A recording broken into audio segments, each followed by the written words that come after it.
The nursing home room was filled with the sound of my labored breathing as I lay dying from heart failure, my 74-year-old body finally giving up after a lifetime of deliberate unhappiness. My daughter Rachel was sitting beside my bed, expecting some final words of wisdom or love, but instead, I shocked her with the most devastating confession of my life. Rachel, I need you to know something before I die. I chose to be miserable for 74 years. Every single day, I had the choice to be happy, and I chose fear instead.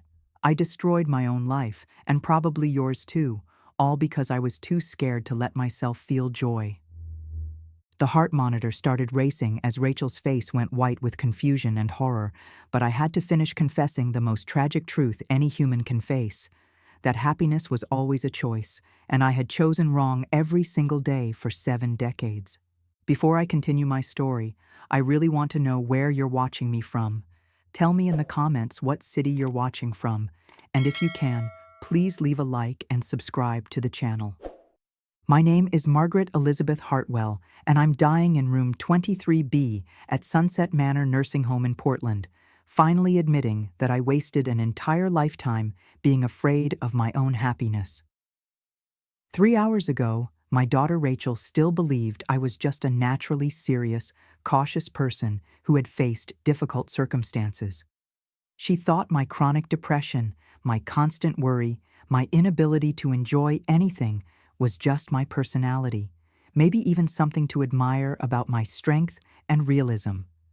But the truth is, I made a conscious decision when I was 14 years old to never allow myself to be truly happy, and I spent the next 60 years reinforcing that choice every single day because I was terrified of what happiness might cost me.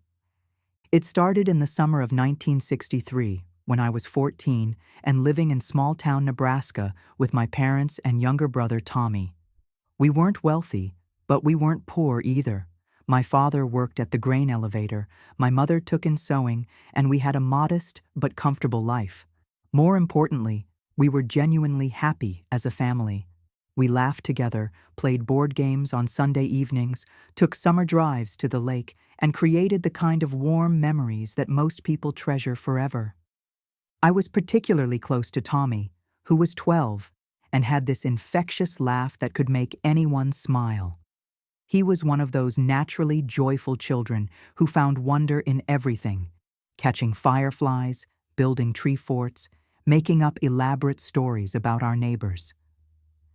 Being around Tommy made me feel lighter, sillier, more willing to embrace the kind of carefree happiness that comes naturally to children. That summer, I had fallen head over heels in love with a boy named David Patterson, and for 3 magical months, I experienced the kind of pure, overwhelming joy that teenagers feel when everything in the world seems possible. David and I would meet at the creek behind his house, hold hands during movies at the local theater, and spend hours talking about our dreams for the future. I had never felt so alive, so full of hope and excitement about what life could offer. Then, on August 15th, 1963, everything changed in a way that would shape every decision I made for the rest of my life. Tommy had been begging me all week to take him swimming at the quarry outside of town. I kept putting him off because I wanted to spend time with David, and I was annoyed that my little brother was always tagging along and interrupting my teenage romance. On that Friday, Tommy asked me one more time to take him swimming, and I snapped at him. "Leave me alone, Tommy. I'm tired of you always bothering me. Go find someone else to play with. I have more important things to do than babysit you all the time." The hurt look on his face haunted me for the next 74 years. That afternoon, while I was at the movies with David, Tommy rode his bicycle to the quarry alone. He must have slipped on the wet rocks because they found his body 3 hours later, drowned in 12 feet of water. He was 12 years old, and the last words I had spoken to him were cruel and dismissive. The guilt and grief that followed Tommy's death weren't just normal bereavement. They became the foundation of a twisted belief system that would control my entire life. I convinced myself that my happiness with David had made me selfish and cruel to my brother. I decided that joy was dangerous because it made you forget about the people who mattered. I determined that if I had been more serious, more focused on my family responsibilities instead of my own pleasure, Tommy would still be alive. So I made a choice that would define the next 60 years. I decided to never allow myself to be truly happy again. The first victim of this decision was David. 2 weeks after Tommy's funeral, I broke up with him without explanation, telling him I didn't want to see him anymore.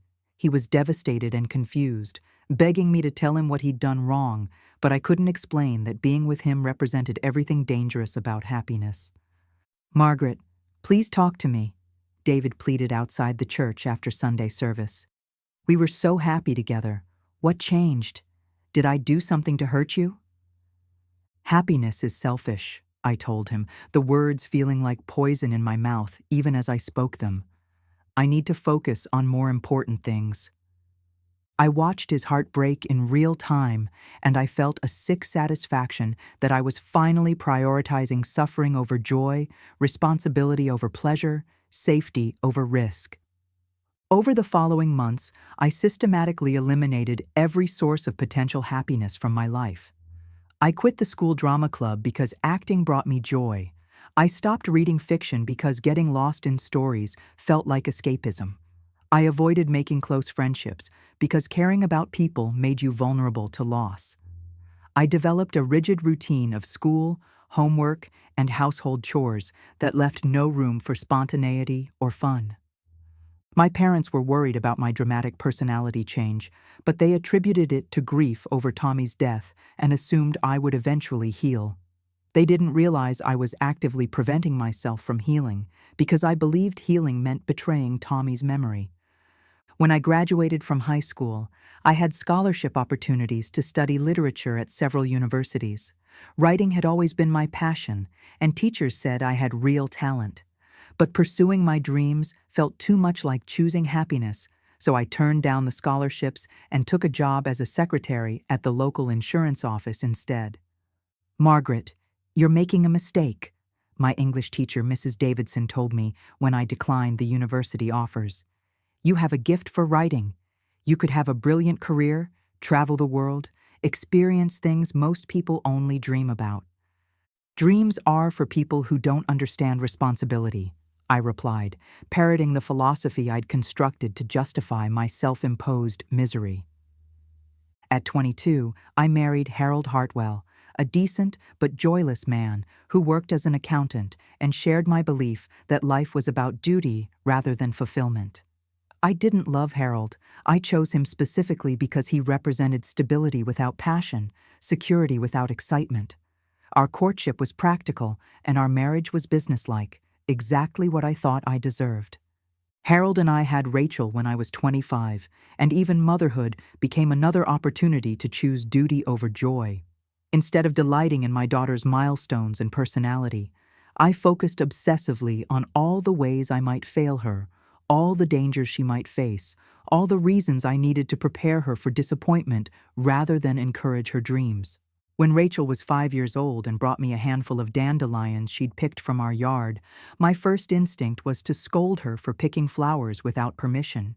She looked so proud and happy, eager to share her small gift, but I couldn't allow myself to feel the joy of that moment because joy felt like betraying my commitment to vigilant unhappiness. "Rachel, we don't pick flowers from the yard," I said sternly, taking the wilted dandelions and throwing them in the trash. "Those are weeds anyway. Next time, ask permission before you take things that don't belong to you." The light in her eyes dimmed, and I felt that familiar satisfaction of choosing criticism over celebration, rules over spontaneity.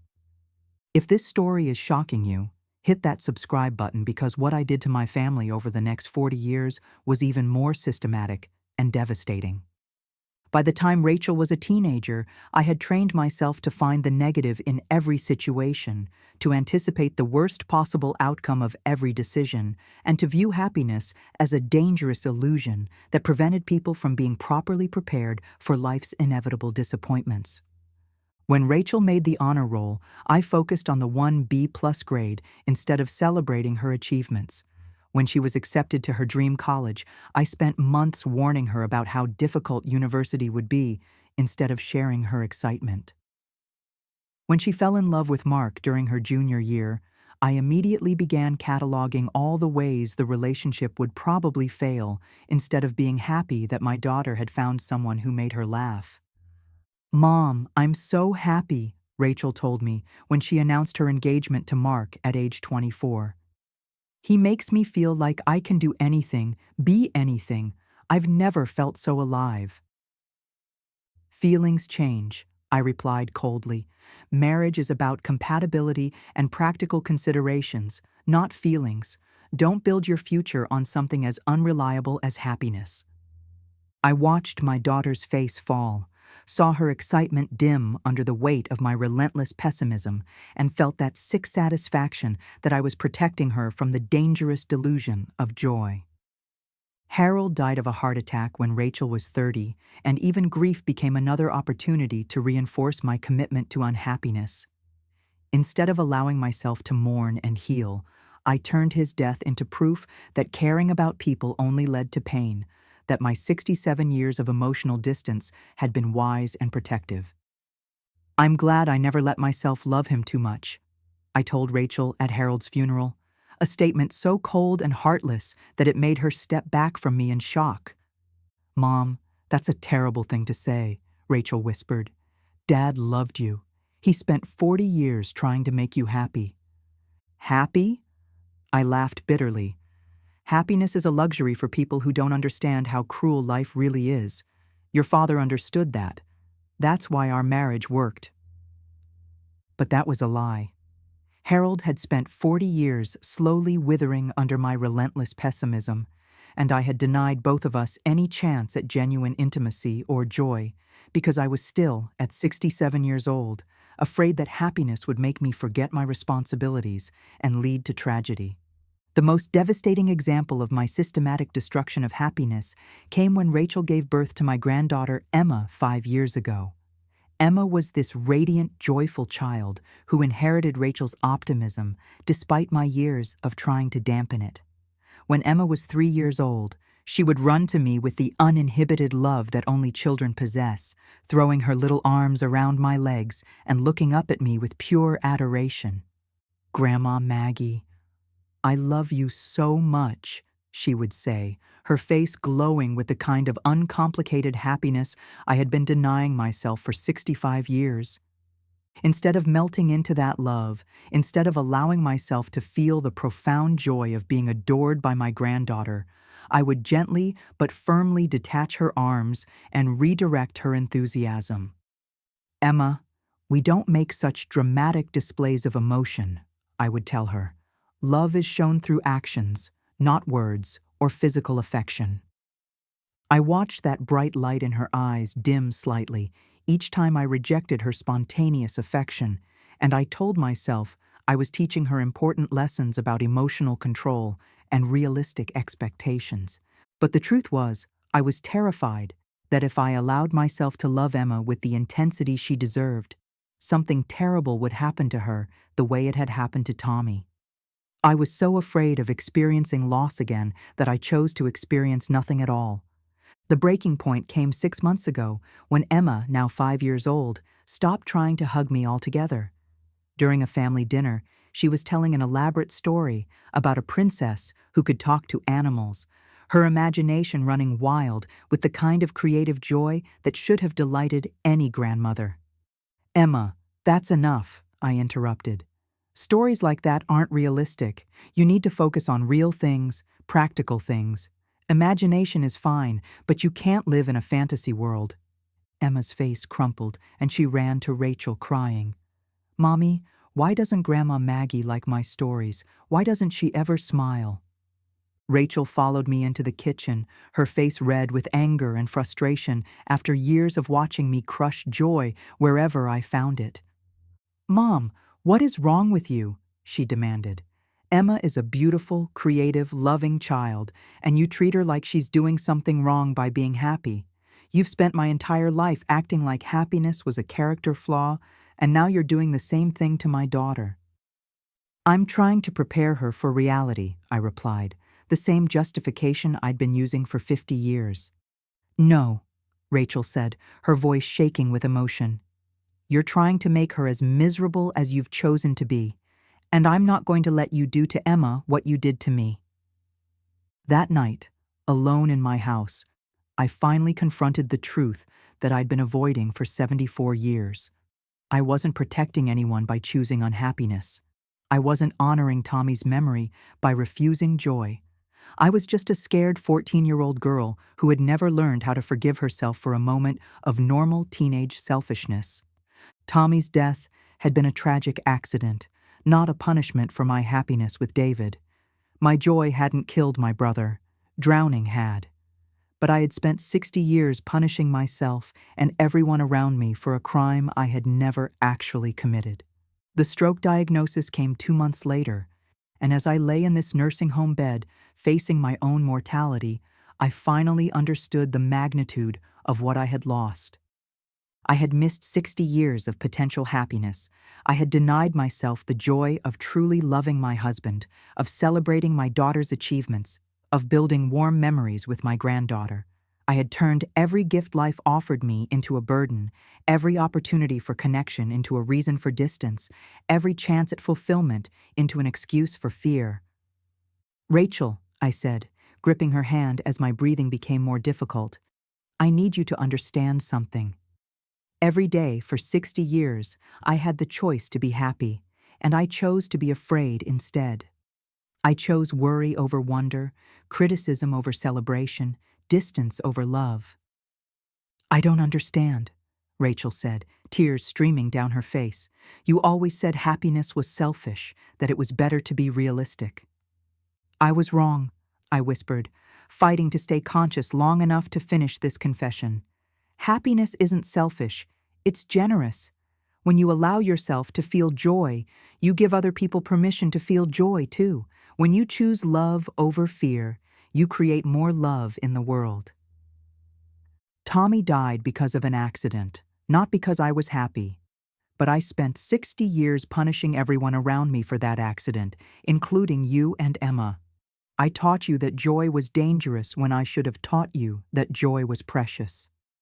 My heart was failing rapidly now, but I had one more thing Rachel needed to hear. Promise me something, I gasped. Promise me you'll choose happiness. When Emma wants to tell you stories about talking animals, listen with wonder. When she wants to hug you, hug her back. When life offers you opportunities for joy, take them. Don't waste your life being afraid of living it. Margaret Elizabeth Hartwell died at 11:47 p.m. on a Thursday night at Sunset Manor Nursing Home, leaving behind a daughter who finally understood why her childhood had felt so cold, and a granddaughter who would grow up learning that happiness was not just allowed, but essential. At my funeral, Rachel read a letter I had written during my final week in the nursing home. To my family and anyone who hears this story, I spent 74 years proving that unhappiness is a choice, just as much as happiness is. Every day, you wake up and decide whether to look for reasons to be grateful or reasons to be afraid. You choose whether to focus on what you have or what you lack, whether to embrace love or protect yourself from loss. I chose wrong. Every single day for 60 years, I chose fear over faith, criticism over compassion, safety over adventure. I thought I was being wise and realistic, but I was just being scared. Don't make my mistake. Don't wait until you're dying to realize that happiness was always available to you. Laugh more. Love more. Take risks. Be silly. Embrace wonder. Choose joy, even when joy feels scary, especially when joy feels scary. Life is not a dress rehearsal. This is it. This is your one chance to experience everything beautiful the world has to offer. Don't waste it being afraid of your own happiness. Rachel and Emma visit my grave every month, and Rachel tells me they've started a tradition of bringing me dandelions, the same weeds I had thrown away when Rachel was 5. They place them on my headstone and tell me about all the happy moments they've shared since I died. We're learning to choose joy, Mom, Rachel says during these visits. Emma and I are practicing being happy together. It's harder than I thought it would be after a lifetime of your training, but we're getting better at it. I wish you had taught me this when you were alive, but I'm grateful you found the courage to tell me the truth before you died. Emma is going to grow up knowing that happiness is a choice, and she's going to choose it every day. 6 months after my death, Rachel started a support group for people who struggle with choosing happiness over fear. The group is called Margaret's Choice, named after the choice I made at 14 to embrace suffering and the choice I should have made instead. My mother spent 60 years teaching me that happiness was dangerous, Rachel tells the group during each meeting. But her final gift to me was the truth. Happiness is a choice, and choosing it is the most generous thing we can do for ourselves and everyone we love. Share this story if it moved you, because every single day, you have the choice to embrace joy or embrace fear, and that choice will shape not just your own life, but the lives of everyone who loves you. Choose happiness. Choose it fiercely, deliberately, and without apology. Happiness and courage win, always.